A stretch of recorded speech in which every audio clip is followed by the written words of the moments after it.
за нашу вільну, незалежну Україну. Вічна слава героям!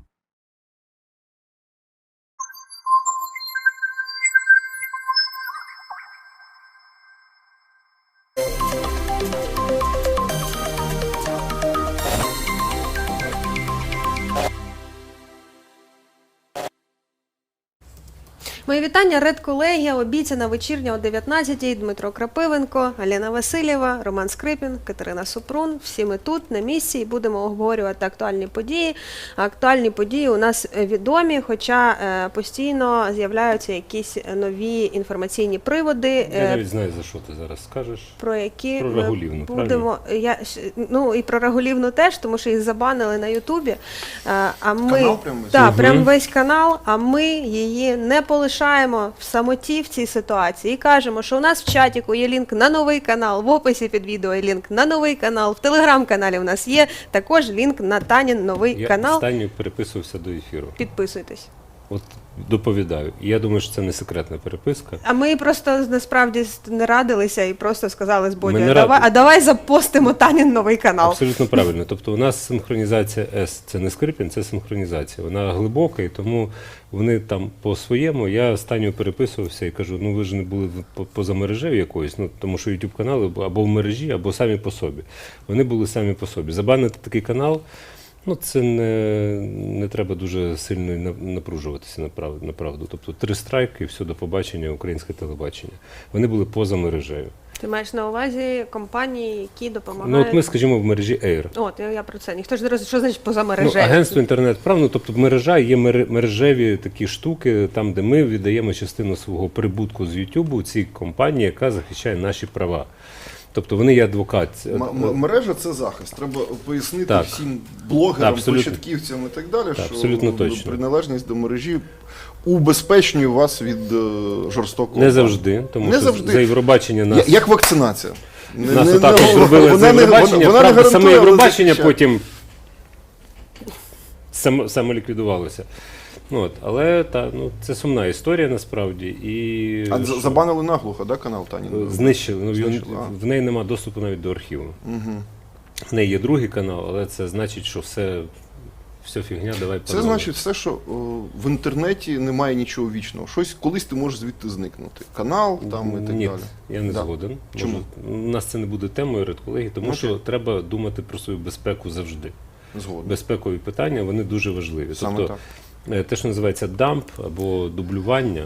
Або... Ні, я ж про це і говорю. Ну, так, значить, треба було десь зберігати... В хмарах, да, я ж про це і говорю. Або мати резервний канал, де все зберігати і тримати його закритим. Тобто це не мова айтішників, це всі, хто створює контент в інтернеті, про це мають дбати. Але... Це важлива розмова, тому що багато людей теж хочуть бути мамкиними блогерами, і серед наших таких більше.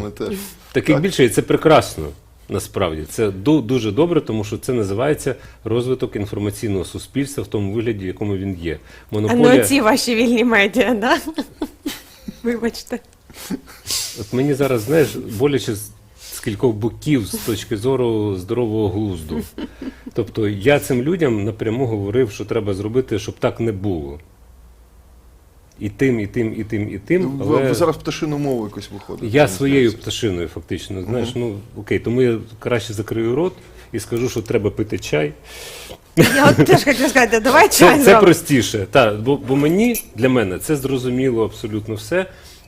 Таню ми не кинемо на самоті, це 100%. Я з нею вже... Будемо підписуватись на її новий канал. Ні, я скажу, ми з нею поговоримо в грудні, тому що раніше я не зможу.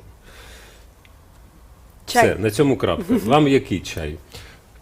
Чай вам який тіпот, імбирний. Як завжди, так? Так. Тобто ми прагнемо схуднути з тобою, а тут тільки два. Ні, я ні. Імбирний ні. Є ще смородина, гуарана і обліпиха. О, у нас з'явилася ще одна поціновочка з смородини з гуарана. Щоб не випробовувати долю, давайте чашки мені здавайте. Я буду провідник. Дмитро, ви могли б не вставати. Якось прямо як, знаєш, а що ви говорите не вставаючи, як в сільраді? Так, ні, бачите, в тебе все вийшло. Катрін, вам обліпити. Так, мені обліпихали. Що? У По-дерев'янському було, сидіть, я того не люблю. класиків давай сьогодні не цитувати, тому Окей, що він сьогодні будемо тільки згадуваний. сучасників. По-дерев'янськи він сьогодні був згадуваний в мене в офісі як мінімум разів 6. Приходив на кухню у нас Віктор Бичков, і він якраз дуже часто згадував класика по-дерев'янську. Давайте зупинимося, що обізяна красива як обізяна, Лебідь красивий, як лебідь. а лебідь. І на цьому ми поставимо крапку. Альона сидить на нас, дивиться, по-дерев'янську не знаєш, так? Не, покуль Ні? не, покуль не. Покуль ні. Покуль Глянь. ні. Бо там у нас є від глядачів вимога, щоб ти білоруською теж таки більш-менш. Шановне господарство, покуль буду розмовляти російською. Малий лексичний словник. Але гэта часова. Пробачте, Підходи. пробачте. Дякую. І головне, всі все Дякую. зрозуміли. Так. Так, 84% у нас спільна лексика з Я білорусами. розумію, я читаю білоруську. Я теж. Я навіть дивлюся, слухаю, у мене питань взагалі ніяких Да я і немає. розмовляю дома по-білоруську. Ти розмовляєш по-білоруську? Трохи розмовляю. Відаєш по-білоруську? Еду по-білоруську. Українською еду. Трошки. Трошки, Глянь, трошки, Не трошки хвилюйся, стесняюсь. господи. Насправді це, Я- насправді це дуже цікавий індикатор, як ставитися до того, що відбувається в Білорусі. Тобто настільки треба було гнобити. Я просто своїм перекажу, поки я чай заварюю тут. Давай. Я на правах провідника в швидкому потязі Київ-Маріуполь 13 годин можу собі дозволити заварювати чай. Я поки їхав з Маріуполя до Києва, вода подорожчала на 20%, тому Ти що бачиш? помінялись провідники і сказали, та це мій колега, він не шарить як бізнес. Я робить. просто- Тепер буде по 10 пляшка Я води. пояснював Катерині там Назару, як в Білорусі нищили системно білоруську мову, що і навіть факультативно викладали хіба що в школі. Навіть не те, що не говорячи вже про білоруськомовні школи, що навіть державну мову викладали десь там. Факультативно. Так, тобі Гуарану. На весь Мінськ 3-4 школи. Білоруських, в принципі, там, де все Білорусі, чи там мову викладають просто? Мову викладають, в принципі, везде, но, знаєш, так, Факультативно, я ж кажу так. як англійську. Так як викладали іностранний українську язик. в російських школах. Да. От ви вчили? Ти в російській школі вчився? а Я. У нас белорусскомовных так собі нет. викладали. Практически. Ну, было очень мало. Вот я Марусю отдала, и то с трудом нашли, но она была частная, там, так далее. Частных уже сейчас и нет у многих, потому что, Ну, якщо естественно, товариство они были білоруської под мови БЧБ заборонили и вже все. в Білорусі. Що Думаю, заборонено? що так. Товариство білоруської мови. Ну, це тому що це думаю, що ГОшка, да. Так це одно, щоб це Чи заборонили. що, іноземний агент, типу, чи що? Ну, все одно, що у нас товариство української мови заборонили. На якій навіть не піднімалася рука за жодного режиму, навіть радянського. Ні, ну це взагалі поза межами меж. Це реально. індикатори, Тут, просто індикатори, на які треба зважати і не думати, що Білорусь це так само, як в Україні, тільки трошки по-іншому. Там не трошки по-іншому, там взагалі по-іншому. От. І Лукашенко не Кучма. Так. А Я- хто каже, що Лукашенко Путін? Я- Ну, багато хто так думає, що десь схоже, знаєш, типа, так, це Гуарана. Ну, Ну, просто Якщо- дивіться, був шлях радянських країн, яким, на щастя, Україна не пішла. Тому що колишній перший секретар, умовний, чи перший обраний президент, він залишався довічним. По суті, пройшли всі пострадянські країни, за винятком, ну, зрозуміло, Балтії, Молдови, України, Вірменії, Грузії, напевно, і все. А все решта, там залишилися от Назарбаєв, потім ці всі. Ну, Назарбаєва вже немає, Назарбаєва його немає, спадкоємець, але... Ну, але Я все ж кажу, одно, це тривалий ж передача час. влади така. Потім цей Туркмен Давай. Баши, потім Ложку Каті віддай. Іслам Карімов і так далі. Передайте, будь ласка, Дмитрові. Щоб я не вставав. Ложку да. Катя віддай. Ложку Каті, а Дивись, Лукашенка Да, дякую. обрали в 1994 Я році. знаю. Він президентом, беру в лапки. Тобто він очолює цю країну або керує цією країною довше, ніж Путін. довше, ніж Путін. Зрозумійте правильно. Тобто це не довше, ніж Назарбаєв, Але скоро дожене. або випередить. Тому треба, значить, почати з заставки на нашу тему «Білорусь проти Європи». Пшеки, пшеки, пшеки. Ми цього відомого використали пана. Відомо в Білорусі. В Да. Україні А Азарьонок, як його він- прізвище? Азарьонок. Азарьонок. Азарьонок. Так. Він працює на телебаченні, Я так? сейчас про него, да, скажу пару слов, покажем. Так, Так так, ти і кажи, почни. починай. Озаренок, у него был отец, точно такой же, как он. Вот абсолютно. Более, Тобто вівцю долі Рома. клонували пізніше. если бы здесь матом нельзя ругаться, Нельзя. Озаренок, он не за деньги. он за идею. Так от ми сьогодні обговорювали просто в Да-да-да, апараті. он в это верит. Верил его папа и верит он. Ему, наверное, даже денег не надо платить. Пардон. Йому просто подобається так. Так. У нас тут ще є рояль в кущах. Так, дякую, що нагадала, бо я чесно міг забути. Насправді, зараз ми повернемося до білоруської теми дуже конкретно, тому що вона нікуди і не зникала. І Дмитро Крапивенко, знаєш цього пана, ні? Це правильний, ровний пан, на відміну від багатьох, з якими ти тут намагаєшся встановити контакт. Вони це пташину мову розуміє Альона. От. І справа в тому, що вони, коли Росія напала на Білорусь, він очолював Український тиждень, такий щотижневик, і вони намалювали наш. Україна наступна в 2008 році. Була Грузія. обкладинка. Після Грузії Коли- Україна наступна. Тобто це якось очевидні речі, про які і от вони про це писали. І тому Білорусь, про яку я говорив, що ми не можемо уникати цього питання ніколи, треба зважати, треба дивитися на північ, треба дивитися на північний кордон з безпекової точки зору. У нас щось, знаєш, типу, крутили мордою, ну а що там, дуже просто. А у вас фотка Бульбаш є? Іди в сраку. Відповідь правильна. Тобто, і тому дуже примітивне ставлення до Білорусі в Україні. А у нас є наш, Да-да, я погоджуюсь. наш глядач, його звати Кім Самусенко. Той, хто нас дивиться постійно, пам'ятають, він ще включався скайпом. Зараз ви можете написати йому листа. Я кину зараз або віддам конверт Каті, і вона напише, щоб титром дали, якщо ви хочете підтримати людину, просто з людської точки зору, він сидить в тюрмі. Він айтішник, він політв'язень.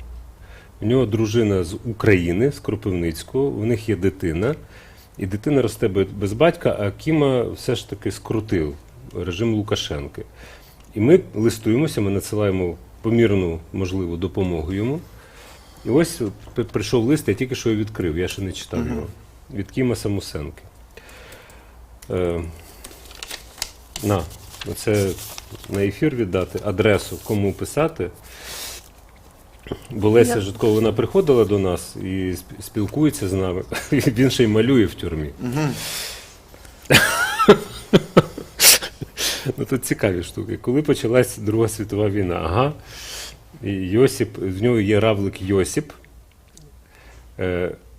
Йосип маніпулює, аби тримати лойки. Глянь, тут футболка. Тобто він намалював там поштівку власноручно, що цікаво. Ми не відкривали листа, тобто я чесно вам кажу, як є.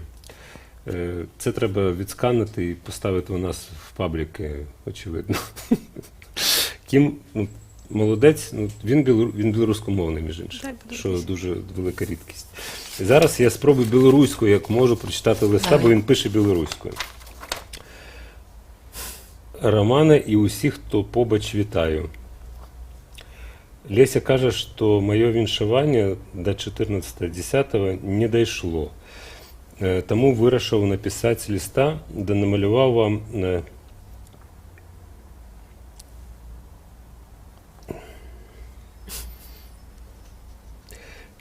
Если бы у меня были очки, я бы тебе помогла и прочла. намалював вам на мій яку поштовку. Я слово не можу розібрати просто, бо він... Мамучную, ману... Я не вижу без очков. Так в мене є Никакой окуляри. мовы. Намалював вам поштовку. Хто такий Йосип? Доведається у Лесі, коли вона не розповідала. Я вже тут навіть малювати почав. Ранее не малював, тому за якость не пінайте. І ще раз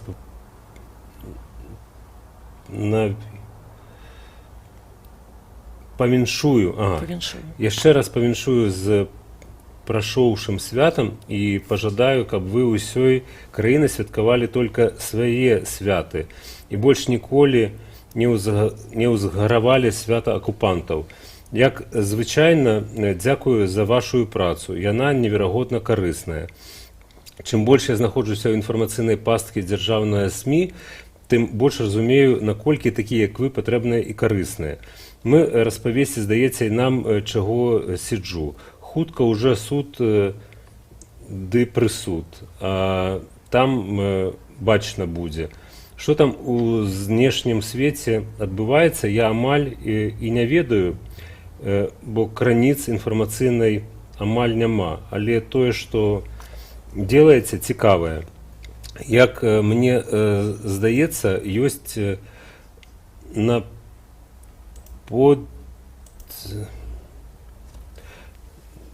подділі оптимізму, тут просто почерк я не можу зрозуміти. А у остальним, як звичайно, бо в нього немає комп'ютера там, а у остальним, як звичайно, спробую зостатися справжнім, настрой бадьорий, бойовий, позитивний, усім має вітання, Мои витания. На? Мои витания. Моє вітання. Моє вітання. Усім моє вітання. Прошні добра з міськцентралу. Про мені добра з Мінського централу. І я, звичайно, до хутної зустрічі на волі. Ким? Я правильно прочитав? Да, чи? можно я добавлю? Ну, Ну, будь прокомментирую ласка, я чуть-чуть. то що? Я просто хочу сказать, что ты сейчас читал, и я подумала, что таких, как Ким, пока мало в Беларуси. Абсолютно. Просто... Это не нехта. Да, это не нехта. Тех, кто видит в Путине спасителя или в России, пока больше. И это страшно. Вот пока таких, как Ким, будет мало, и народ их будет считать маргиналами, как и меня, уже. Ну, давай, не народ. Население. Ні, ми не знаємо думки населення. Ну, Дивись, смотри, есть некоторые статистические данные. Прошел год, а самый популярный оппозиционный политик в Беларуси Бабарика, Газпромбанк. И с этим никуда не деться. Поэтому вот за такими, как Ким, будущее. Ми повинні пройти цей етап. А можна я зразу вас запитаю, Да. тому що я відповідь на це запитання для себе не знайшов. Взагалі, ну так, білоруська опозиція, яка чітко розуміє, що альтернативою є європейський шлях. Вона існує, вона інституціалізована в якийсь рух, об'єднання і так далі. Тому що, ну, я так розумію, що там було багато людей, які виходили на вулицю у 2020 році. Це були просто люди, громадяни, які голосували за Тихановського, які не хочуть Лукашенка там і так далі. Є певні політичні діячі, яких ми тут бачимо і чуємо, які то Путіна запрошують посередником до переговорів, то кажуть, що нам все одно з Росією треба там і так далі, і так далі. Згадуваний вже там сьогодні канал Нєхта, який я не завжди можу дивитись, тому що коли там говорять про солістку групи Тату, яка балотується в Івановській області, я не для того підписувався на канал Нєхта. Я відписав. Напевно, і мені треба буде це зробити. От так, я не буду затягувати, от в мене просто запитання до вас. Я поняла. Такие силы есть, но разрозненные, и в новом формате их фактически нет. Если мы говорим о каких-то национальных силах, то это традиционно КХП БНФ, Зенон Поздняк. Подожди. Розшифровую. Белорусский народный фронт. Да, Белорусский Я народный знаю. фронт. Людям треба пояснювати. Белорусский які народный фронт, но в свое время он распался. Консервативно-христианская партия Белорусский народный фронт, руководит ей Зенон Поздняк. За міграцію. Он уже очень немолодой человек, он живет в Нью-Йорке, да, из-за миграции, Да, конечно. я не иронизирую, Смотрите, просто чтобы ни в разуметь, какую да. конструктивную оппозицию, которая есть в Беларуси, так называемая, в виде Воскресенского и так далее, мы, естественно, верить не можем. Конструктивной оппозиции в Беларуси быть не может. В принципе, оппозиции в Беларуси быть не может. Ну, сегодня, во всяком случае. Зенон Поздняк, человек, который проиграл выборы Лукашенко, кстати. Вот последние выборы, которые когда-то В состоялись. 94-му. Абсолютно. После этого был проведен референдум. Да. И Зенон Поздняк для белорусов, ну, это, наверное, как для украинцев Черновол. Да, вот, если я могу сравнить по масштабам фигуры. И это единственный политик, который, у него есть труды по российской агрессии. Он, кстати, предсказал какие-то вещи, которые будет делать Российская империя еще очень давно. Он публицист, он преподает в Нью-Йорке, но он мало популярен среди большей части белорусов. И вот это вот для большей части белорусов, которые русифицированы и пошли за Тихановской, для них он маргинал. Силы национальные, они в процессы, которые начинались весной 2020 года, не верили, проевропейские силы. Они понимали вот это состояние цугцванга такого. С одной стороны Лукашенко, с другой стороны у нас кремлевско-газпромовский проект. Давайте там смотреть правде в глаза. Потому что, ну, как и говорили, так все и произошло. Поэтому вышли скорее обыватели, которые вообще не участвовали в политике там, до 2020 года. Потому что все же было предсказуемо. Если выходить с цветами, то режим будет давить. Те, кто это понимал, они понимали, что они просто не шли на выборы. Они игнорировали выборы, как бы не давая легитимность тому, чего нет в стране по определению. Вот эти силы малы сегодня, очень малы. Они есть, но они скорее во внутренней эмиграции, потому что не верят в процесс. Вот такие чисто проевропейские... Або у фактичній еміграції, Или тому що білоруська фактичной, політична или еміграція, вона фактичной, дуже да. багаточисельна. И я вам не скажу, забувайте. что вот сегодня со стороны вот штабов таких пророссийских эти силы информационно уничтожаются. Мне стоило даже здесь открыть канал, я почувствовала это на себе, стоило открыть канал такой пронациональный, проевропейский, фонд там белорусский Майдан волонтерский, само название Майдан для них болезненно, да? Отсутствие геополитического цивилизационного выбора, когда им об этом говоришь, для них это болезненно. Они фактически выстраивают такую же вертикаль, как лукашенковская, в которой национальные силы, они не имеют ни слова, ни какой-либо силы. Там финансирование хорошее, у национальных сил финансирования сегодня нет. И кроме Украины, на них, если на них кто-то и обратит внимание на сегодняшний день, это Украина. Я вот встречалась, я не затягиваю? Ні, все прекрасно, це Альона, важливо. Я совсем... вона ж перша у нас. Да, та, на редколегії, так. На редколлегии, да. Я совсем недавно, так сложились обстоятельства, встретилась с французским журналистом. Одного большого издания, не буду говорить, неважно.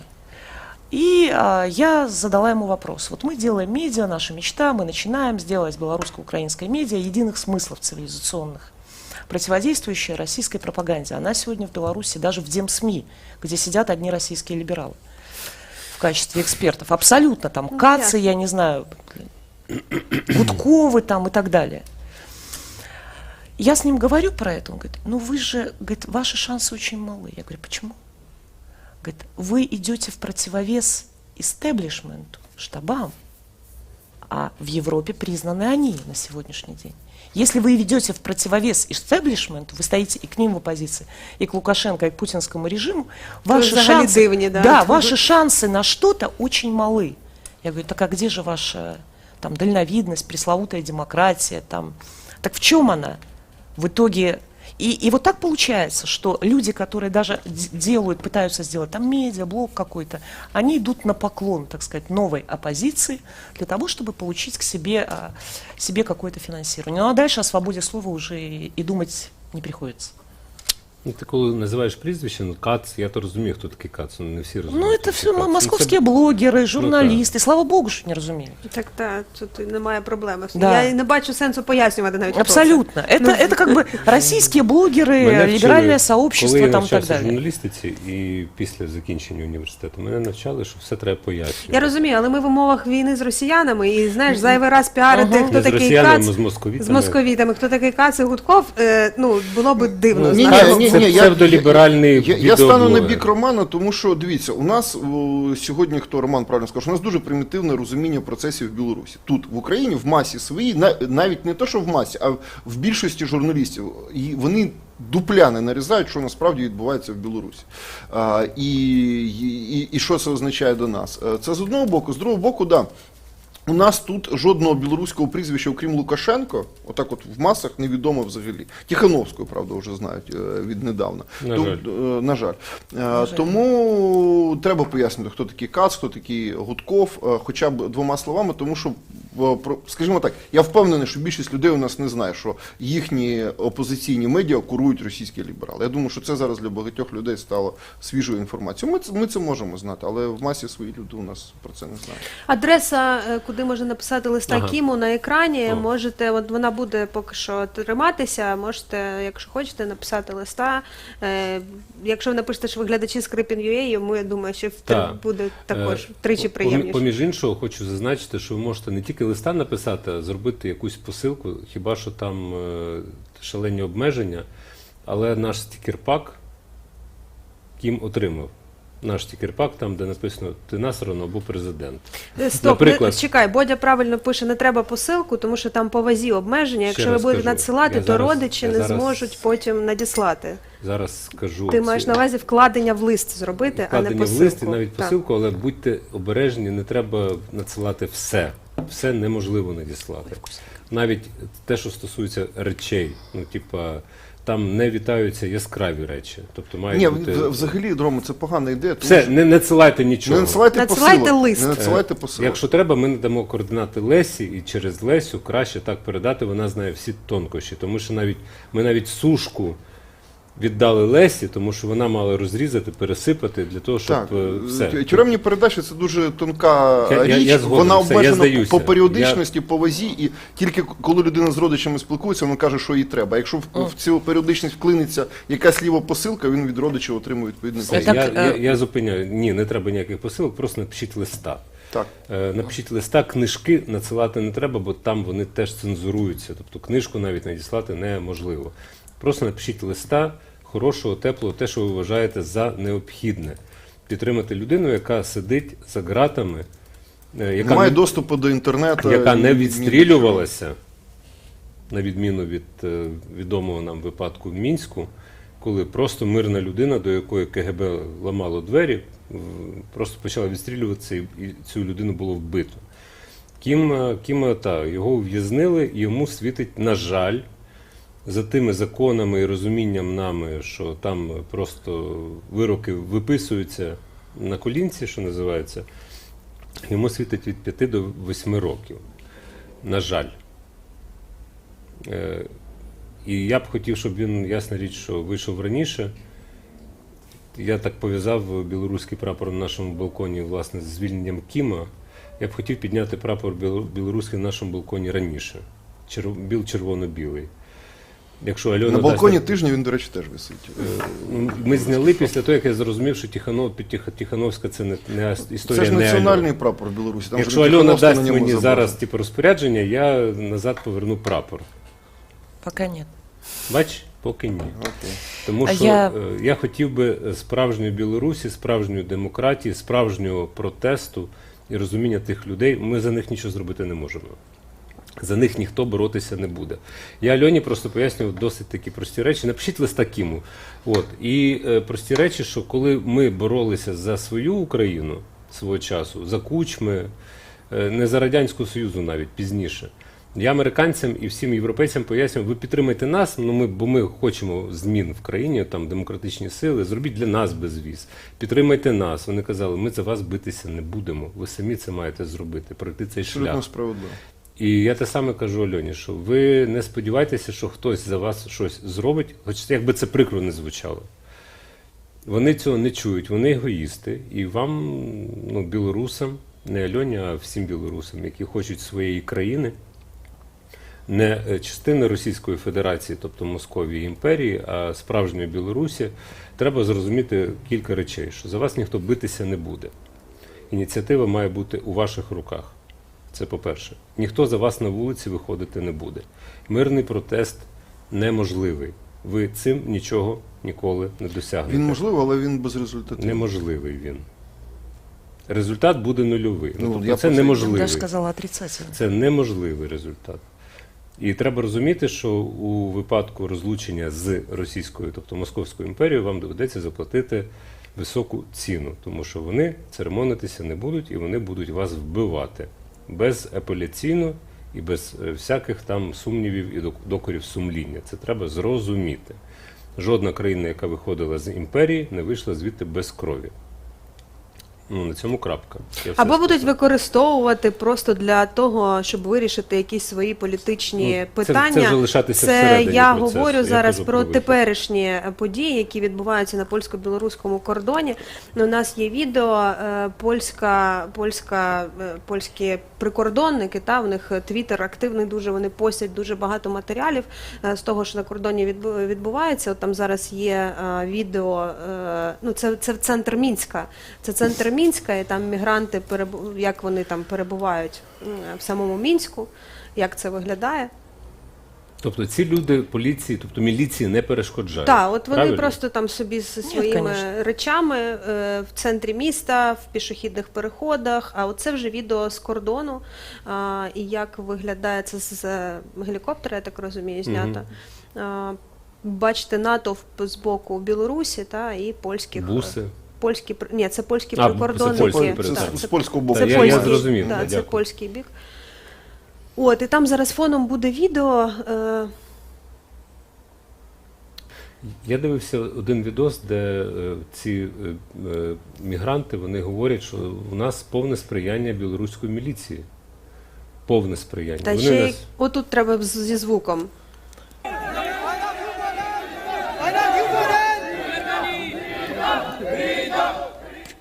І вони кричать Німеччина і Фрідом. Ну, тобто, і їх кількість, за даними РНБО, українська.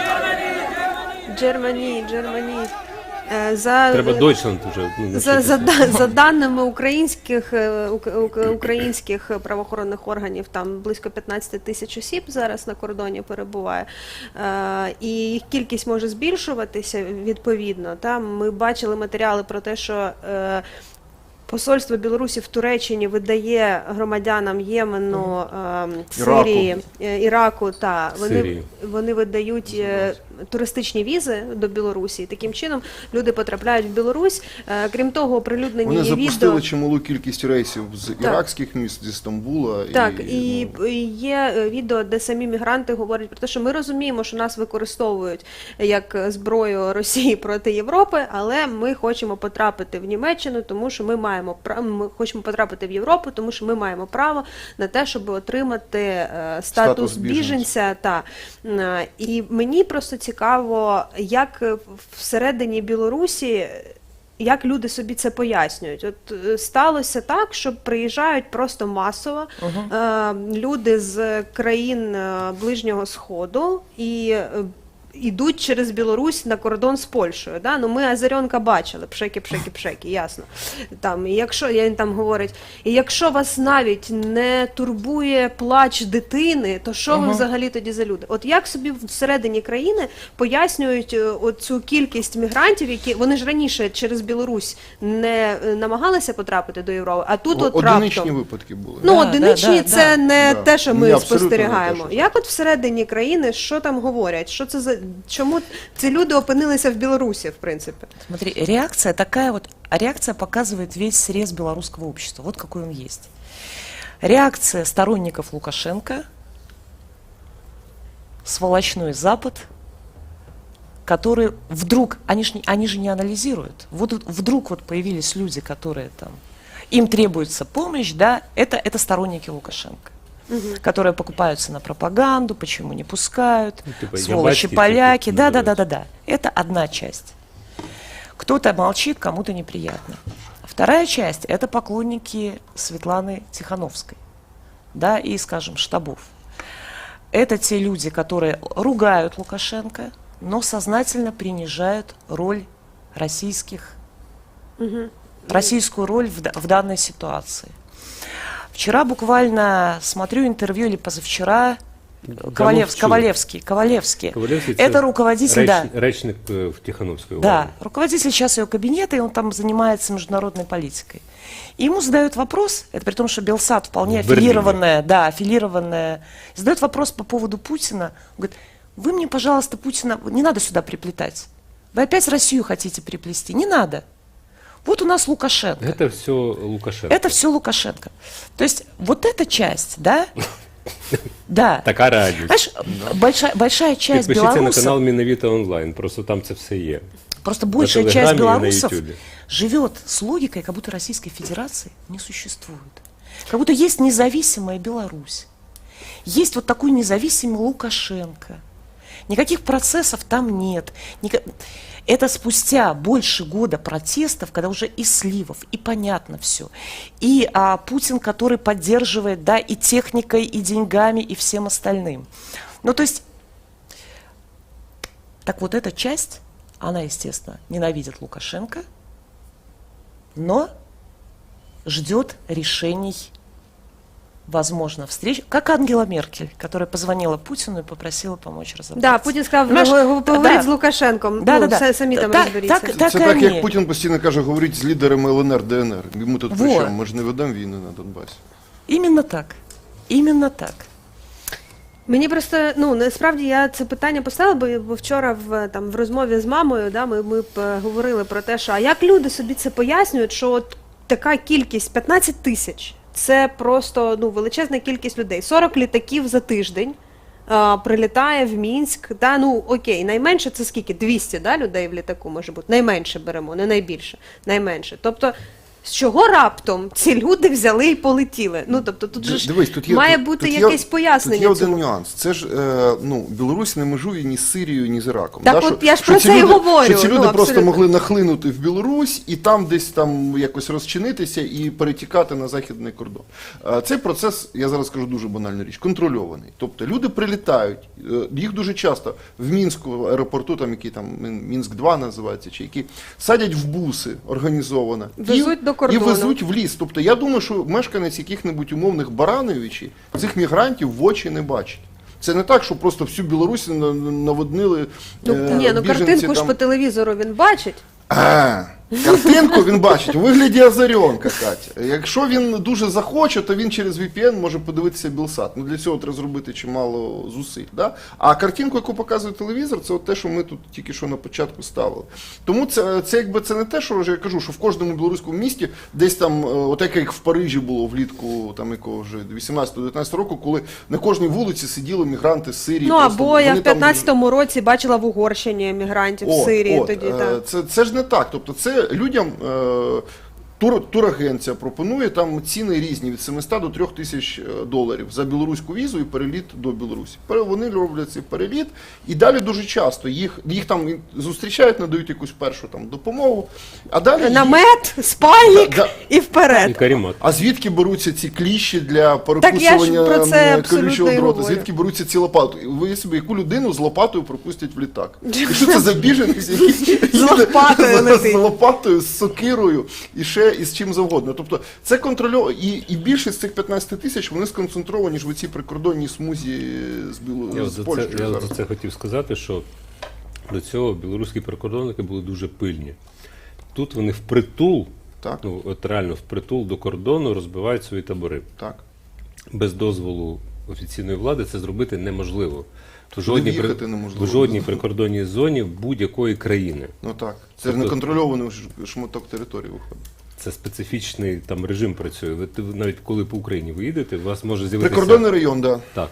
Контрольований прикордонний І, район. і є таке ти там поняття. можеш прямо так от під кордоном сісти табір розбити? Ні. В А будь-якій країні. Це у нас. А в Білорусі тим більше. В будь-якій країні, де тим більше в прикордонники були такого радянського штибу завжди. І це просто після цього пояснення білоруського боку, це от якась маячня на маячні, хлусня, правильно? Ми про це говорили протягом Так. тижня. Хлусня. Тобто ви дозволили, ви це санкціонували, ви це забезпечуєте цих людей каріматами, лопатками, цими щипцями, наметами і спальниками. І після того кажете, це проблема Польщі.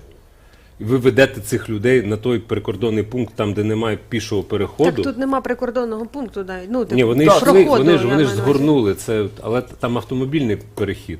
Ні, ну це те, що ми дивимося, це просто лінія державного кордону. Правильно, це не всі глядачі знають, можливо, тому що не так часто там перетинали сухопутним шляхом кордони. Є прикордонні пункти, які не передбачають пішохідного переходу. Тобто Так. ти маєш Як сісти Краковець, тільки в машині як можна в авто переїхати. ти маєш сісти або в автобус, або в автівку, або на велосипеді, але це не пішки, тому що це інший режим. І вони якраз їх скерували на той прикордонний пункт, там, де немає пішохідного переходу. І вони там пішли в бік Польщі, ну якраз там за пару кілометрів до цього КПП. І почали облаштовувати вздовж кордону ці тисячі мігрантів. З дозволу і під патронатом білоруських прикордонників. И не органов. только. Буквально вчера были сливы, правда, некоторых представителей Байпола о том, что, ну, тем не менее, сливы так, по документам, заслуживающие доверия, о том, что где-то в августе 2020 года были приехало большое количество офицеров ФСБ в Беларусь, и они были с семьями расквартированы по границе, то есть вообще могло готовиться все это настолько заранее, в Минске и в районе границ. То есть сопровождают и белорусские погранслужбы, и абсолютно четко офіцери ФСБ. Тобто Я вони там просто присутствують. для розуміння, в мене немає ілюзії, що це не спецоперація, це 100% продуманий план і реалізований, і ми бачимо, як це впливає на позицію європейських країн, зокрема Німеччини, яка говорить, а давайте ще Україну тепер підключимо. Не всі мігранти мають розуміти, що не всі можуть потрапити до Європейського Союзу там і так далі. Тут немає ніяких в мене ілюзій, я просто намагаюся інший бік побачити. Мені просто цікаво, а як це сприймається з іншого боку, тому що це супер дивна історія. Якщо це туристичні візи, як сказав там Данілов, наш секретар РНБО, про те, що хвилинку, а де, коли в Білорусі було стільки туристів ще й в таку пору року? Тобто, що це за історія? Це ж не відбувається от таким чином, да? Там люди вирішили раптом відвідати Білорусь.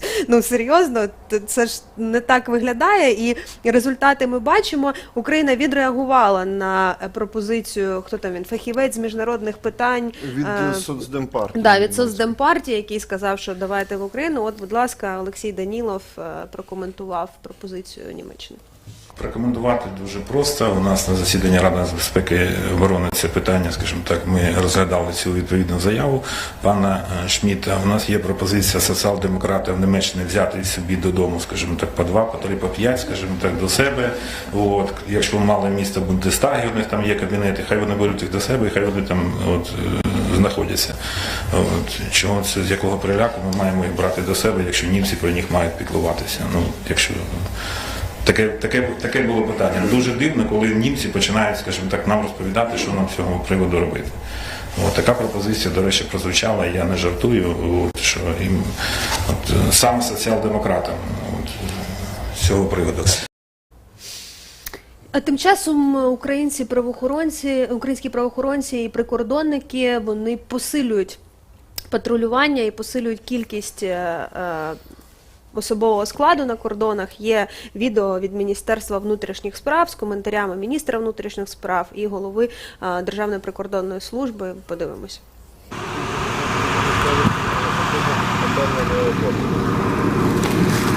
Це рокадна дорога, дозорна тропа та решта окремих технічних інноваційних приладів, які також фіксують проникнення в ту смугу осіб та транспортних засобів.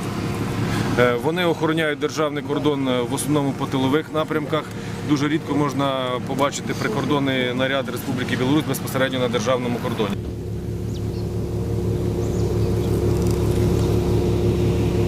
Зараз будемо.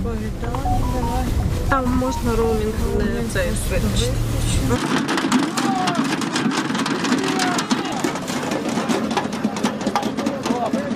Коли буде оця синхронна передача, тоді будуть синхронні дії.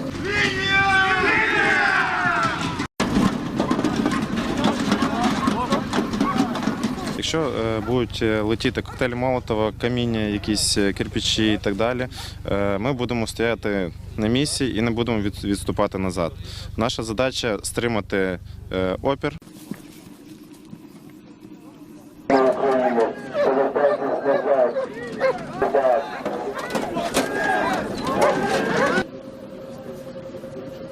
Ми готові до захисту та оборони нашого державного кордону. Перша споруда – це буде антивандальний паркан.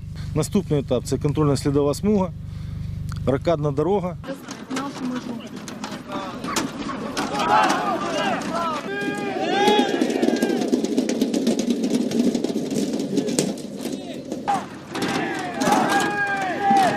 До 15 вертольотів будуть зосереджені в районі біля кордону, які зможуть швидко доставити спецназ в зону прориву, якщо це буде необхідно. Тобто головне для нас – це мобільність. Якщо є загроза життю і здоров'ю тих осіб, які захищають державний кордон, може бути застосована зброя.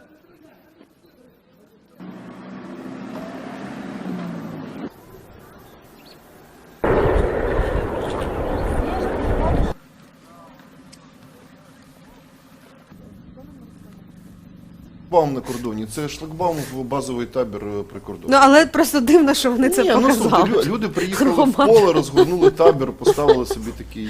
Це не. Ну ладно, окей, зраду не будемо розганяти. Я просто за кадром казала про те, що коли дивишся на правоохоронців з щитками, то після Майдану якось так не по Це собі. якась травматична пам'ять. Так. Знаєте, я, якщо дозволиш, Так.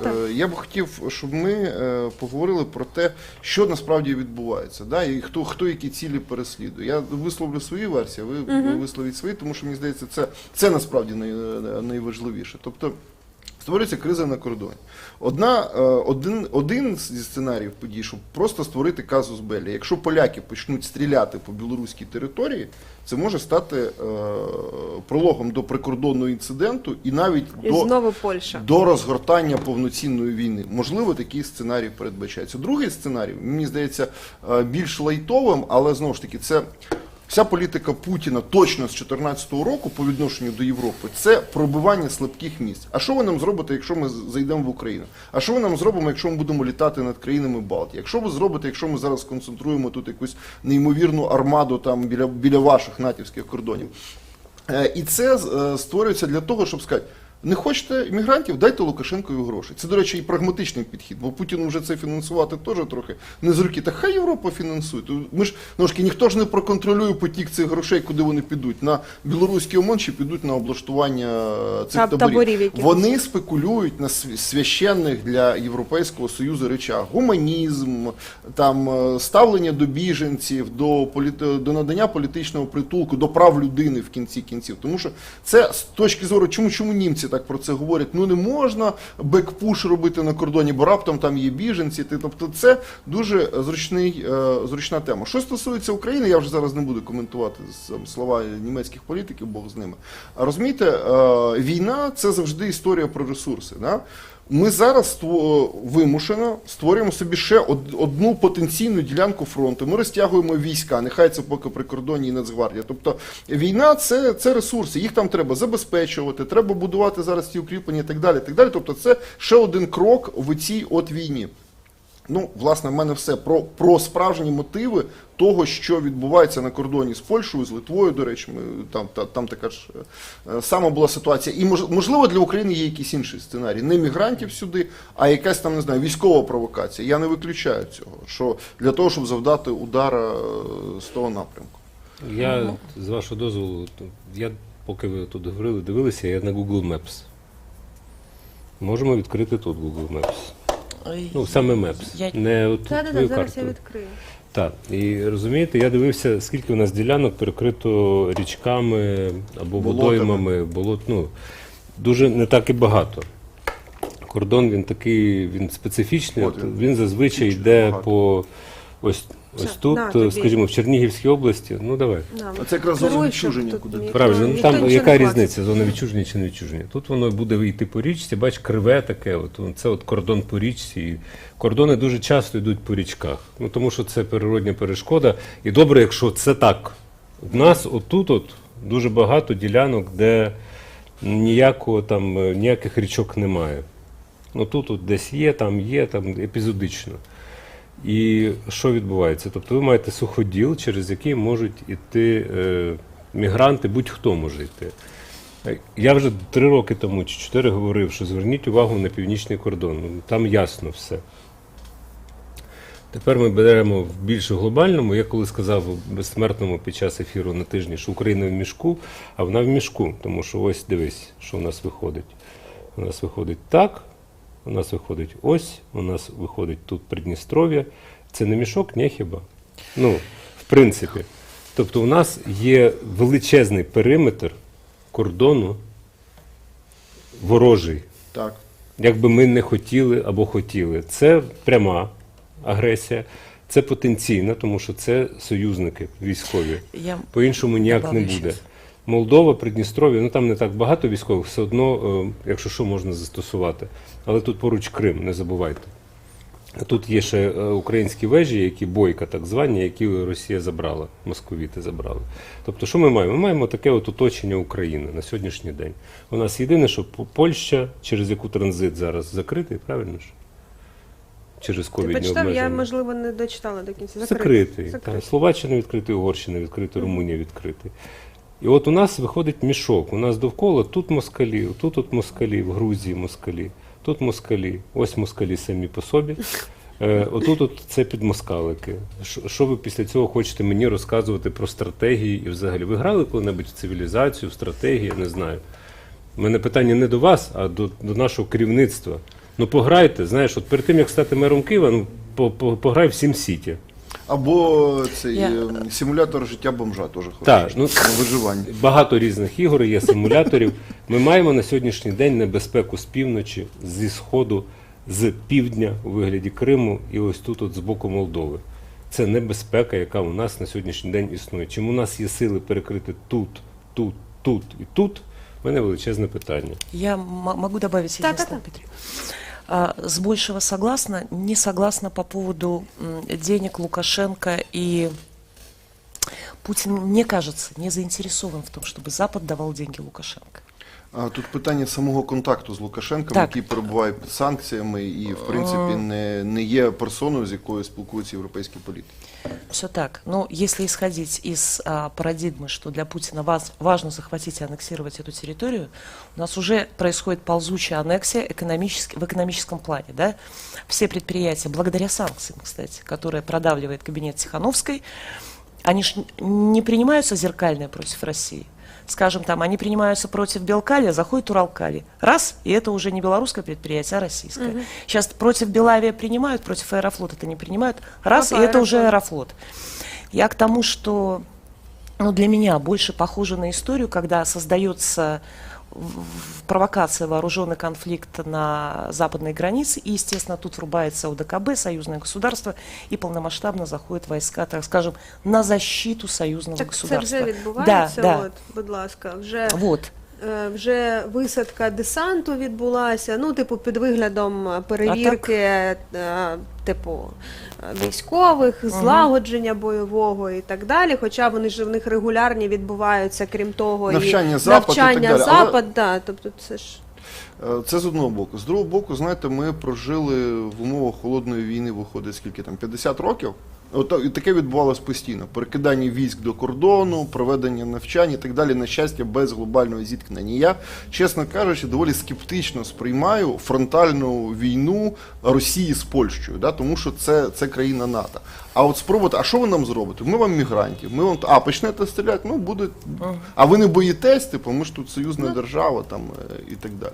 Тому що Польща це ще доволі сильна європейська країна, порівняно з багатьма іншими в плані армії, в плані всього.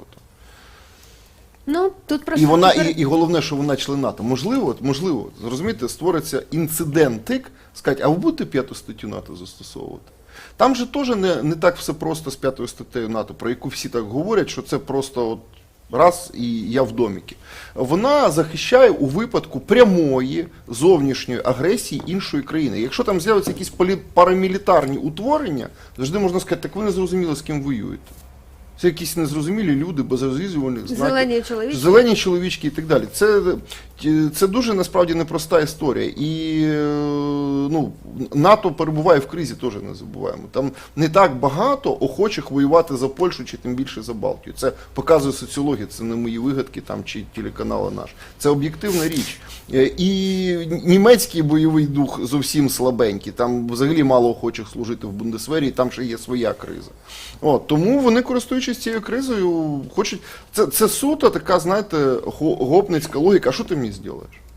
От я, типу, тебе зараз вдарю. А ти що, підеш в поліцію там заяву писати? Можливо. Не нове, але це діє. Це діє, це ти розумієш, не нове, і таке враження, що за 8 років ми навіть не зрозуміли, не кажучи вже про цю Європу в білих рукавичках, яка вся така інтелігентна, і нам кажуть, може ви візьмете тепер мігрантів? Бідним родичам кажуть, да, може в тебе гній будемо на подвір'ї розвантажувати. Тобто, окей, там з німцями все зрозуміло, мені вже давно зрозуміло, і там розраховувати на допомогу, якщо вони зброю навіть не хочуть надавати Україні. І не надавали. І не надавали. Нам надавали зброю тільки Сполучені Штати, Велика Британія і Канада. Три країни. Литва, Плюс оці. Литва, плюс Туреччина з Байрактарами Чехія. історія, плюс Чехія. Ну, тобто їх мало цих Да, країн. да. Але найбільше все ж таки це трійка Сполучені Штати, Британія, Канада. І як би ви не крутили, ну, Німеччина, яка посттравматичний синдром, от оці всі гасла можемо повторити, так вони повторюють. Вони навіть без вашого прохання... І Польщу знову, знаєш, знов на Польщі повторюють. Без Польщі ніяк не обійдеться. Вибачте, Німеччина. Ну, нехай би мігранти атакували Калінінград, Кёнігсберг. Ну, я б зрозумів. Ну, тому що це колишня Німеччина, ну, можна і так піти. Тільки там москалі вже все засрали, весь Кёнігсберг, я перепрошую. Вони вже те, що дісталося, для них це не є цінність. Це хіба що, знаєш, для туристичного аферизму сказати, ми вас перевеземо в Німеччину, в Східну Прусію. Ну так, це ми можемо реготати так, але так воно і є. І в мене питання до нас, до українців. Вам що, не ясно було, що до чого і до чого треба готуватися? Тепер ви кажете, що ми готові, ну, мені цікаво, як би наші прикордонники сказали, ми не готові оборонити наш північний кордон. Хай син Порошенко обороняє. Хто завгодно. Ні, ну це очевидно. Де зусилля, які були витрачені на те, щоб убезпечитися зі зрозумілими відними даними. Відні дані існують з 1999 року, як утворився Союз Білорусі і Росії. Тоді був підписаний союзний договір, де це все обумовлено. Ви дебіли? От всі, хто був до України при владі до сьогоднішнього дня, ви дебіли? Ти сьогоднішній Вова, ти дебіл? Ви цього не розумієте? Що ви там за вуса смикаєте цього придурка на півночі, Лукашенка? Він не добрий дядечка, він не посадить тебе на коліна, як типу Санта-Клаус, він не подарує тобі подарунок. Він ще посмикає за, вибачте, лобкову волесню Путіна краще. І відсмокче зайвий раз. Тому що це йому щось, ну, що-то до вас дасться. Розумієте? Ну, це просто елементарна логіка. Типу, хтось з тих, хто керував Україною після 1999 року, Перерахувати? вирішував питання, які стосуються реально безпеки Тузла у нас України, була? а не його... Тузла була? Рома, ти чуєш, що я говорю у нас тобі? в Вони що ж ці Криму- питання вирішували, чи що? У нас в Криму Вони з зовсім іншими займалися речами. 1992 року було таке вороже кубло. Прямо в Криму. Дякую, що ви мені це розказуєте. Я ще раз кажу, хтось з людей, які... Вам нагадати, як оточили спецназом Рома, парламент хто Криму? з цих І людей хто дав займався наказ це безпекою зробити? України, а Ну, не я своєю пам'ятаю. власною, збагаченням своїм власним? Хто з них займався реально безпекою? Хто з них займався Катерина, політикою? Катерина, Хто я- з них займався розбудовою економіки? Катерино, я не Хто з іджист, них- я старший за хто вас, з я це них- все бачив на власні очі. Хто з них Ви хочете займався консультацію, лекцію, чи в якому розбудовою вигляді? українського Ви війська, хочете зараз українських консультацію, правоохоронних лекцію, чи в органів, якому вигляді? української Ти прикордонної мені це служби? розказуєш? Так, а я просто, а що, кому ти зараз що доводиш? Я просто не Глядачам, розумію. я що, тобі чи Ні, що? так просто тут же це очевидно, чому ні? Очевидно, тому що всім Якщо було то мені пофігу очевидно, взагалі. у нас- тобі очевидно, Крапивенко очевидно, сподіваюся, Алені очевидно, і нашим глядачам очевидно, якого біса це не очевидно тим поцам, які сидять на банку. Да їм теж Роман, у пофігу, нас Рома. на Банковій з 2010 по 2013 рік сиділа людина, яка цілком би нас могла привести в цю союзну державу. Слава Так. Богу, ми цьому Хто? запобігли. Віктор Федорович Янукович.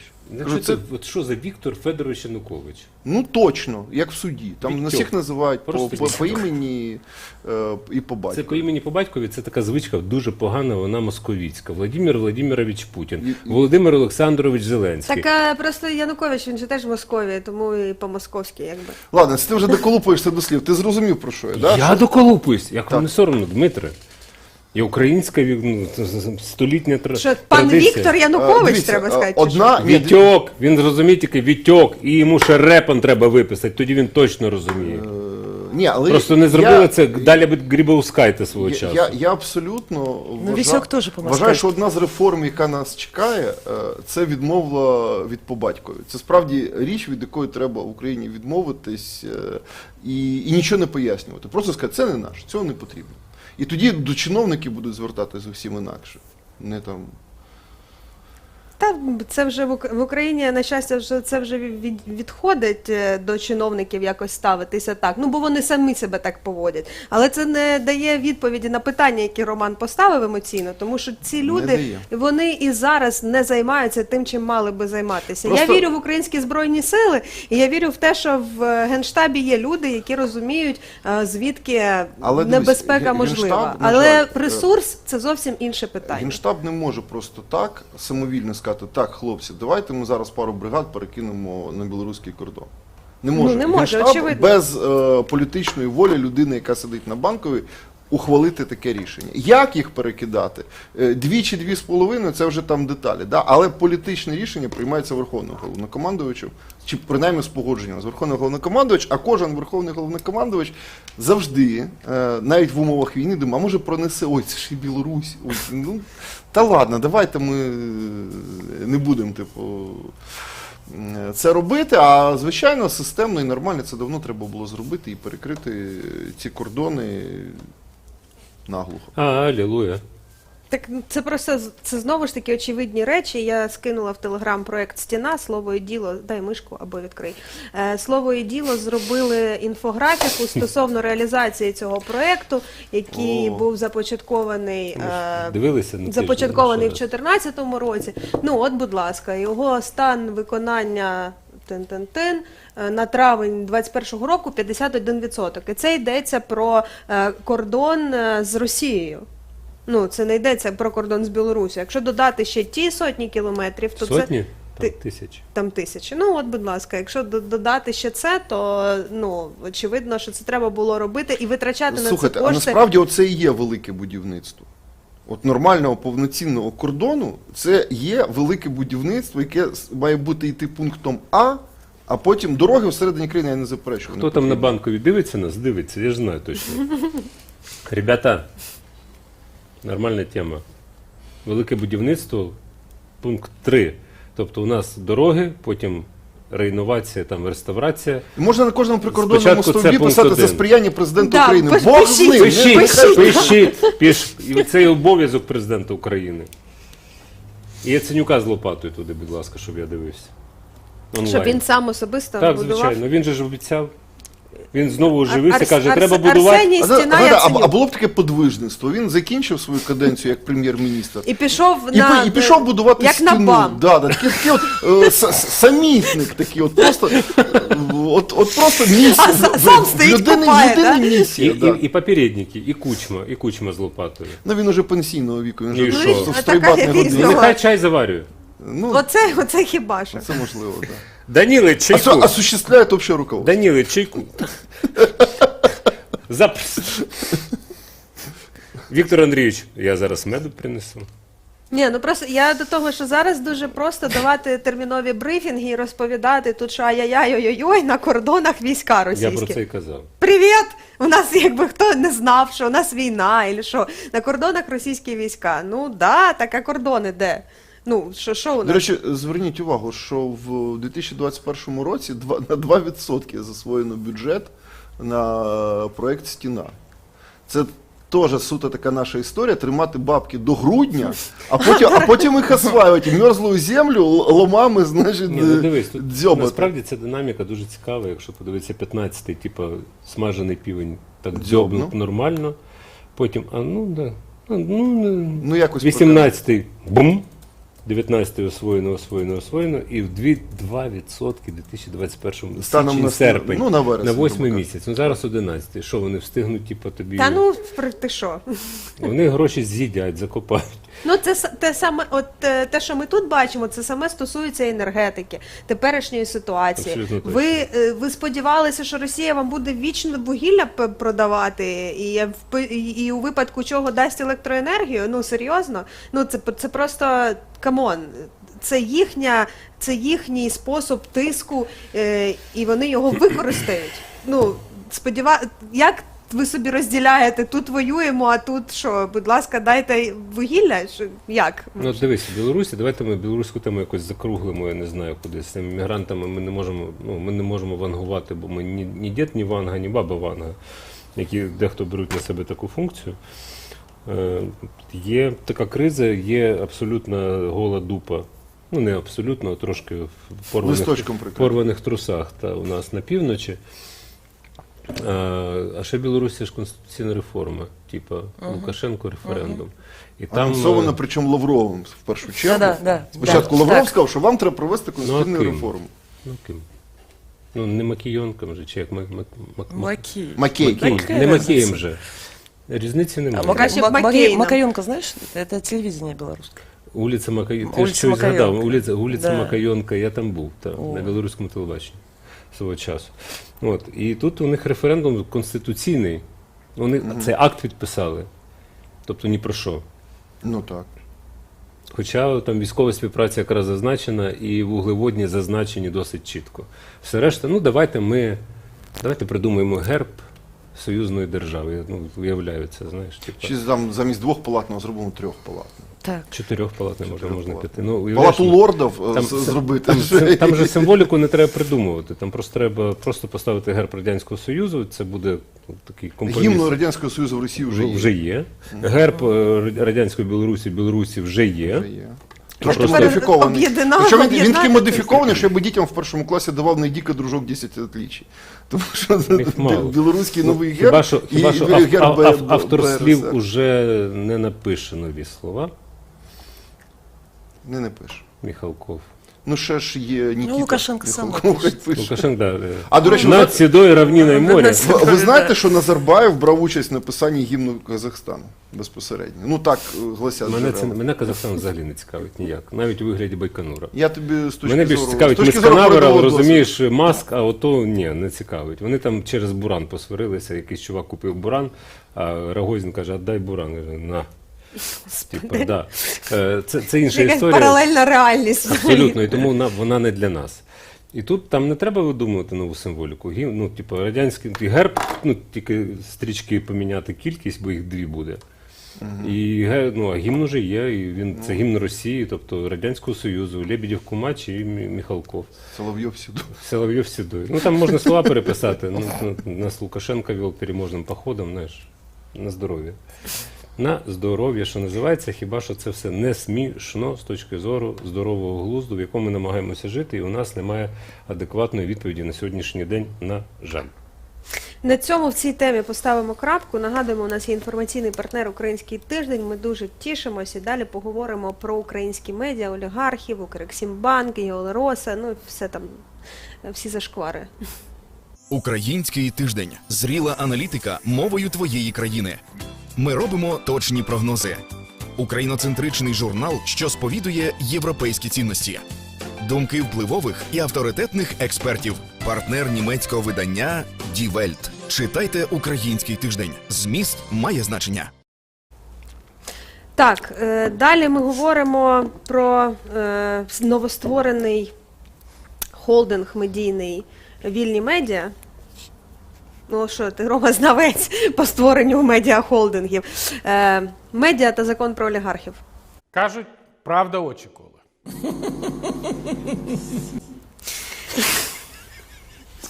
Смішно. Це мій улюблений сміх Володимира Зеленського. Я знайшла його. Це з прес-конференції в Трускавці. Я зберегла, і тепер він буде регулярно, я так розумію, ілюструвати, зокрема, редколегію. Але для початку пам'ятаєте цю прекрасну історію про те, як журналісти видання «Схеми» прийшли до Укрексімбанку для того, щоб запитати в керівника, на підставі чого Укрексімбанк видав кредит компанії, яка зареєстрована в ДНР і має звідти прибутки, і чому взагалі так виходить, і як так вийшло, що державний банк, який Укрекспорт займається великим кредитуванням бізнесу, Укрексімбанк, да, ну я просто підкреслю, да, що це Укрекспорт, і який займається саме кредитуванням бізнесу, і це важливо, тому що для того, щоб підтримати, видав кредит людям, які мають стосунок до терористичних організацій. На що керівництво банку і Служба безпеки банку відреагували досить різко, забрали камери в журналістів, застосували силу до оператора. Забрали техніку, намагалися стерти, але нічого в них не вийшло. Ми потім всі це побачили, «Сотри, це все». Я вже не пам'ятаю ці цитати, прекрасні.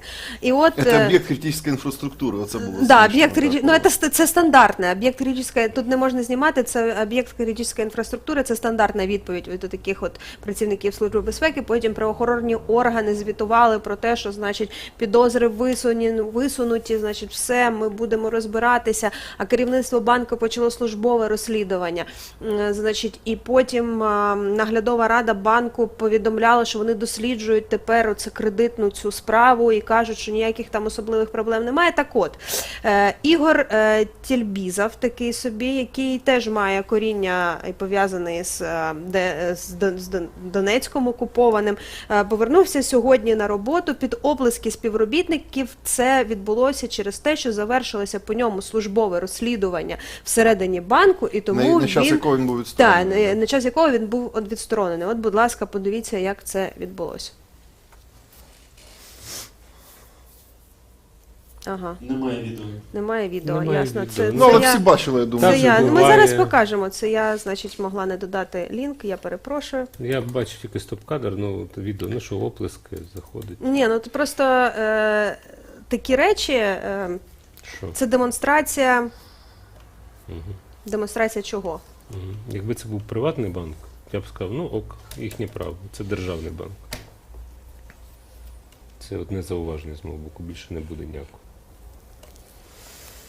Це називається жирно плювати зеленими соплями нам в обличчя. Десь так. Нам це кому? Народу України, який утримує, це ж державний банк за бюджетні кошти. Це не просто. Тобто ми його власники.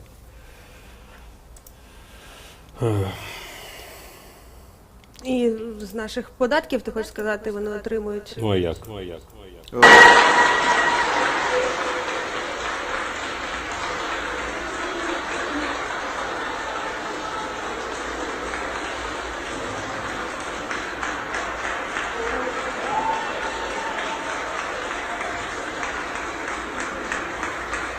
Можна я дам цьому визначення? Так, будь ласка. Я би це назвав сратий адмінресурс.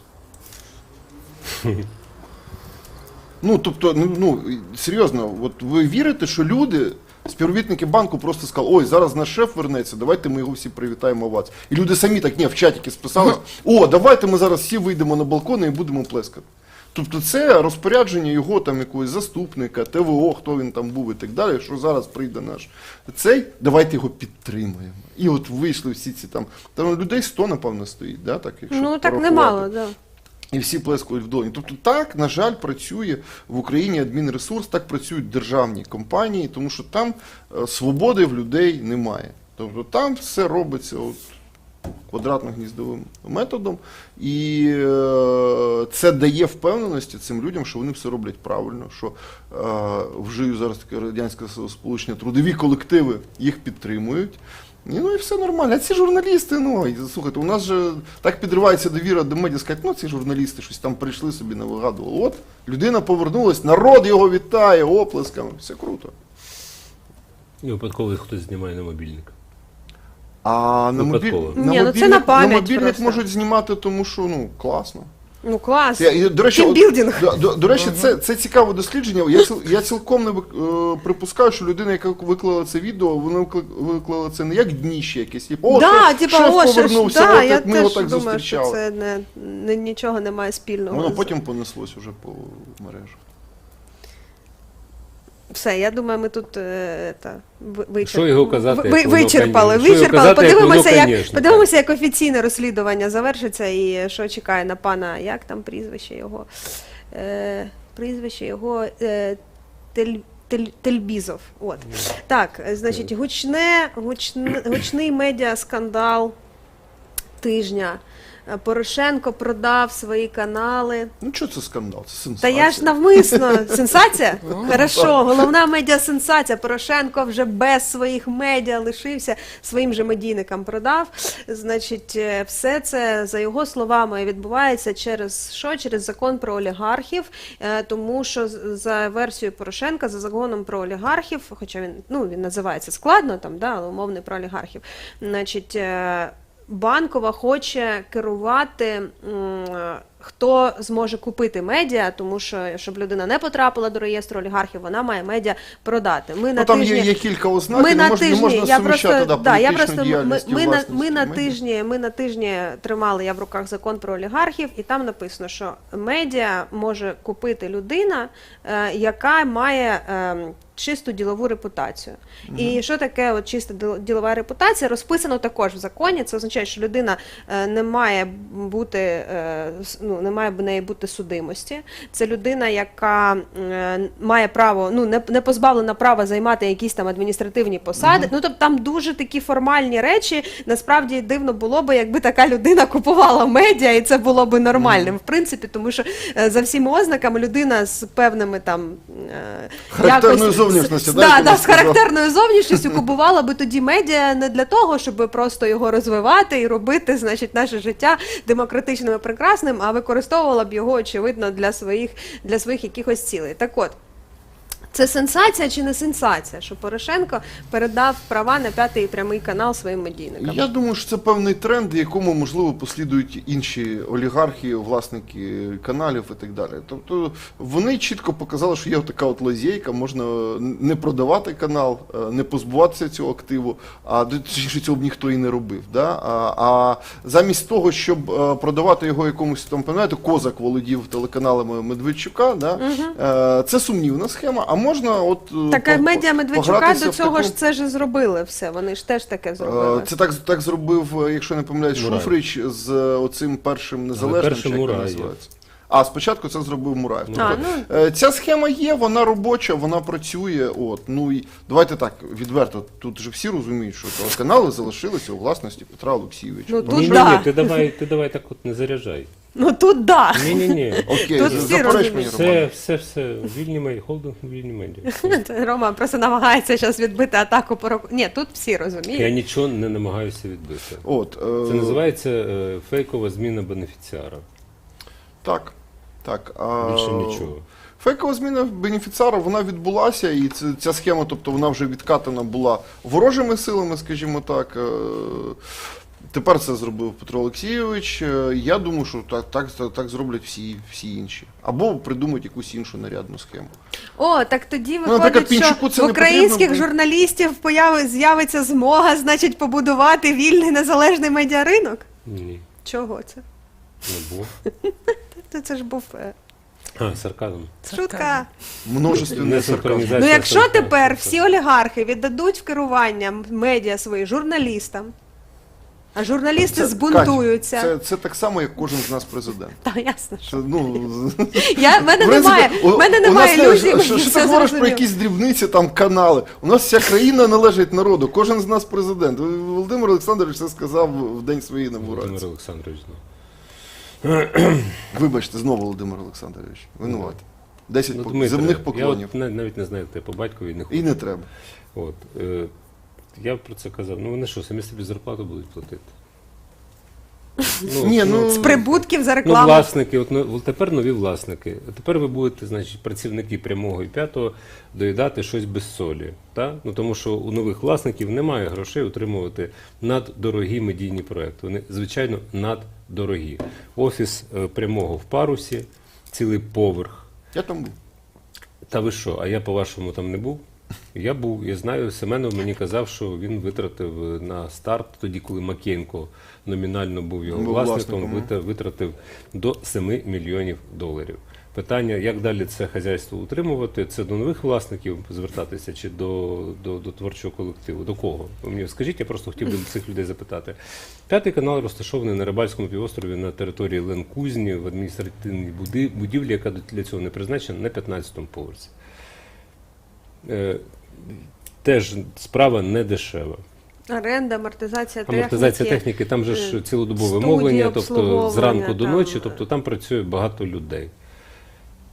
Як ви збираєтеся це утримувати, цей холдинг вільні медіа? Для чого це пускання диму в очі і пудри в очі? Я не знаю. Це просто навіть не смішно і це не ринок. Ринок – це зовсім інша історія. Про що це? Ну, Альона взагалі, вона дивиться Я на розумію, я нас. навіть Ми як не- типу, з Марса прилетіли, знаєш, тут про якісь І ще інші- чомусь я- незадоволені. да? Не, нормально, я как раз вникаю. Так. І це, в принципі, якщо одні пішли, тобто Мураєв, там, Шуфрич, Порошенко пішли цим шляхом, інші підуть, окей, прапор в руки, електричку на зустріч, що називається, Інтерсіті вам на зустріч. Але це виглядає, ну, тобто, якщо ви розраховуєте на ідіотів, то ідіотів немає. Тобто ви виступаєте перед порожньою залою. Оплесків не буде, овацій не буде. І може вийти, як в анекдоті от відомому, коли чувак там прийшов на сцену позайматися мастурбацією, хтось там чихнув, ну, хто тут? Розумієш? Отак от може вийти. І це неприємна буде ситуація для цих власників, тому що з цими речами гратися так, ви собі в мінус працюєте просто, Петро Олексійович. От тепер я, бачите, тепер лажанувся. Просто ви собі... Давай будемо віджиматися в ефірі за кожне побачення. Ви собі йдете в мінус. Ви вважаєте виборця ідіотом. Це ж І не тому виборці, ви це не можете здобувати виборця, тому що розумний виборець за вас не голосуватиме з об'єктивних причин. Тому що ви мені брешете. Брешете системно, регулярно. Де Демчина? Це мається на увазі екс-міністр Абсолютно енергетики, якому точно. сьогодні вручили підозру за статтею про фінансування тероризму, а Так. йдеться про справу, Так. яка стосується Медведчука, і це про Так. торгівлю вугіллям з окупованими Так. територіями, тому Так. що в кінці 14-го, на початку 15-го року відбулася що енергетична криза, хто б взагалі сподівався, що таке може відбутися. Так. Вугілля не вистачало, замінили міністра, перед цим був Продан, міністр енергетики, але Продан сумнівно там погоджувався на всі ці речі, тому замінили на Демчину, який, власне, і... Демчишина, Демчишина, правильно. перепрошую. Демчина – це інша людина. Демчишина, да. Я помилився з який, прізвищем. а я підхопила. Який, власне, і ухвалював певні рішення, завдяки яким Служба безпеки України везла просто готівку терористам для того, щоб отримати вугілля. Як стало відомо з оприлюднених СБУ записів? Це не нова історія зовсім. Ні, не нова. Я уточнюю джерело цієї інформації, да, про готівку, про все інше. Давайте ми сюди заглиблюватися зовсім не будемо. Ні, це просто де ця людина, хто ухвалював ці А рішення. його в Україні немає. Його нема в Україні, така, Ні, це дуже зручно висувати звинувачення, такого в Україні немає. Це наша традиція. Тобто це, знаєш, Багато століття. суддя заносить руку, він точно не в Україні, ні. Так, ну бачиш, ти все розумієш. Дивися, наші глядачі, що мені приємно, вони не настільки зовсім не розуміються ні на чому. От Олександр Сипченко правильно написав: будуть крутити рекламу Рошена за завищеною ціною. В принципі, ця схема вона працювала ще у Княжицького на каналі Еспресо, коли він крутив, ніби Живаго купив канал. Це інша історія. І вони просто крутили рекламу від компанії Живаго за завищеною ціною, для того, щоб гроші надходили на рахунок і от розраховувалися за зарплату. Тобто така схема, вона прийнятна і зрозуміла. Тобто буду рекламувати сам себе, тобто гроші все одно лишилися. Фінансування буде в такий спосіб відбуватися. Так, це якраз дірка в паркані, одна з багатьох. Я не кажу, що це є кримінальний злочин. Так, але власником, тобто ви поміняли прізвище бенефіціарів, але власником лишився все одно той самий чоловік, і він так само буде все одно впливати на редакційну політику, попри запевнення, що він не впливатиме на редакційну політику. Ну, ясно. Вибачте, а хто там у нас власниками стали? А в мене тут відкрито якраз Ну давай. Зараз Оголосіть я весь покажу, список. що... І чому чим це проблема? буде відрізнятися від впливу власника, якщо це Губіна Лариса Іванівна працювала на каналі Інтер. Хіхікала, коли у нас перед помаранчевою революцією в ефірі зі мною балакали і противно хіхікала, ставлячи скабрезні якісь свої абсолютно дурні Всі питання. внески по 900 гривень. А от далі, так, статутний фонд 10 тисяч гривень вільних медіа. Це навіть не один ноутбук. Це навіть, я не знаю що, це, ну який ноутбук? Ти про що? Я ж кажу, навіть не ноутбук. Це навіть 3 миші для ноутбука. Навіть розумієш? Циволка Святослав Петрович. Абсолютно точно. Геращенко Іра, Глуховська Світлана, Мжельський Володимир, Жданов Дмитро, Ар'єв Володя, Цеголко Святослав, Фріс Зверніть Ірина. увагу, Ар'єв чомусь капслоком. Може він так захотів показати Я свою тоже об этом значимість. подумала. Свою значимість. Фріз Ірина, Конотоп Яна, Сюмар Вікторія. І що ці люди будуть говорити як власники, які передали в управління іншим людям? Чекай, і ще прямий сюди 500 гривень вніс. Товариство телеканал прямий внесок. Ну і 500 гривень. підприємство телекомпанія НБМ 500 гривень. Ну все правильно. Це ж НБМ, це треба розуміти, це 5-й канал. Право підпису Петреня Діана Олександрівна. Хто така Петреня Діана? Тут, між іншим, Яневський сидів на тижні, типу, вивчав, хто така Петреня Діана Олександрівна в реєстрах там, з податковою і так далі. Це було дуже смішно.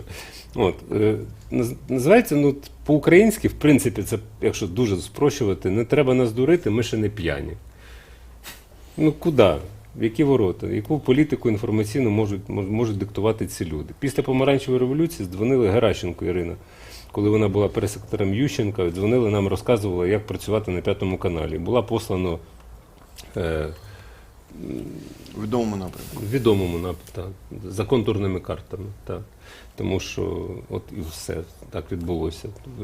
Ви мені про цих людей нічого не розказуєте, мені і так Та все ніхто відомо. нічого не розказує. Люди ж не знають, ну, за великим рахунком. Вони ж всі дуже великі патріоти. Ірина Геращенко так само працювала на Інтері, між іншим. Так, у нас 3 хвилини лишається. Цього тижня ще закрили Київпост. Ну як закрили на переформатування Київпост. Принаймні така була заява власників, що ми, значить, зараз закриваємось, за місяць відкриємося знову в більш розширеному форматі. Журналісти сказали: ай-яй-яй, тиск Офісу Президента. Я просто тільки одну деталь хотів додати. Справа в тому, що Київпост у нас на Жилянській тут був. В будівлі в Кадор. так. Да. Ну, тому що це власник Київпоста. так. І там до закриття редакції висів американський прапор на вході. Прапора немає. Нема. Це як на кораблі спуск прапора відбувся. Ну, ми просто на тижні теж обговорювали, і дивно, ну, для нас там, ми просто говорили, що це дивно виглядає, тому що є власник видання, всім відомий, видання за... Так, одеський забудовник. Одеський забудовник, який купив це видання, абсолютно, і це був його власником власність. останніх скільки там, кілька років. Кілька років, так. Я читала огляд французьких ЗМІ, як вони писали про закриття Київпост, і вони шоковані, французькі ЗМІ, зрозуміло, там трошки інша ситуація і взагалі бачення існування медіа. І, значить, здається, Ліберасьйон писала про те, що останні кілька років видання було збитковим. Так от, якщо у людини є бізнес, який збитковий, дивно. Якщо це єдиний її бізнес, це дуже дивно. Ну, це не єдиний коли її людина бізнес. забудовник і утримує... Дивіться, в чому ж цінність Київпоста? Київпост найвідоміше англомовне видання в Україні про Україну. І всі люди, іноземці, які приїздять в Україну, для них якби точкою входу є Київпост. Як би не старались усі інші, бо всі інші потуги є значно в рази слабшим. І моя думка така, що Київпост як бренд не вмре. Він потрібен, якщо не Ківану, то комусь іншому і так далі. Тобто з нашої медіамапи це медіа не зникне. Але яким воно буде, яким буде його якість і, можливо, спуск американського прапору, це найпромовистіший символ. Треба сказати, що журналісти тепер запустили акцію «Save Київпост» і намагаються відновити, так би мовити, Київпост. Вони можуть це робити. Ми бачили подібні історії з телеканалом TVI свого часу і з багатьма іншими. Журналістів використовують не те, щоб всліпу, а це наївність журналістська, тому що, скажімо, у Українського тижня є власник. Він може звільнити в один день весь колектив. Чи є колективна угода з профспілкою видання? Я в деталі ці не заглибився, але колективної угоди немає. Значить, власник може звільнити без пояснень причин, і їм доведеться змиритися в будь-який спосіб. Тому що для того, за законом, я тільки спирався на закон, без емпатичних оцих всіх речей, поні там і так далі.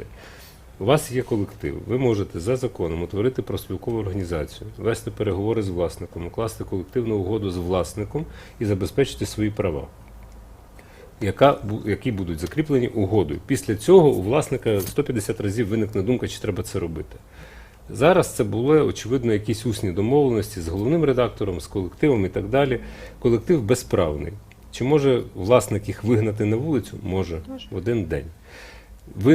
Вони мало того, вони сказали, віддайте нам право на торгову марку «Київпост». Ну, це взагалі дуже смішно, тому що це найбільша капіталізація, яку він купив. Не приміщення, яке він надав в своїй же будівлі, не комп'ютери і не люди. Він купив торгову марку «Київпост», яка має свою історію. Абсолютно точно, це точка входу. І що? А після цього, якщо ви не подбали про своє завтра, то ніхто за нього не подбає. І ви наражаєтеся на небезпеку, що власника, ну мало лі, я не знаю, може в нього там девіація відбудеться, він з глузду з'їде. І він всіх звільнить в один день, так. І ви нічого не відстоїте. Він хіба що може дати вам фінансову компенсацію, якщо захоче. Можливо, якщо ви офіційно там влаштовані на роботу. Це ще одне питання важливе.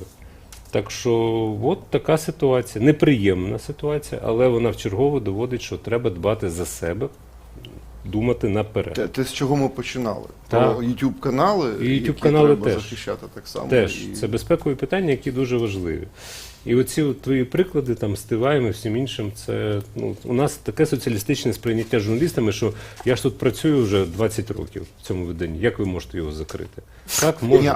А якщо ви звільните мене, то значить віддавайте мені бренд, назву. А от тепер питання, повертаємося до цього. Ну якщо звільняються журналісти з прямого або п'ятого, що відбувається з їхніми? Вони ж акціонери, вони ж власники. Мають продати, напевно, в статуті. Кому? Так де написано? Ну, ми ж не бачили цих іншому документів. Арію, бо він капслоком написаний. Добре, я погоджуся. На цьому ставимо крапку. Дякую всім за участь. Важливе оголошення. Конотоп. Чекаємо 14 листопада о 18 в кафе «Малевич», вулиця Лазаревського, 12. Шостка. Понеділок, 15 листопада о 19 арт-центр, вулиця Марата, 20. Глухів, вівторок, 16 листопада, 19:00. Місце ще шукаємо, бо в Глухові все глухо.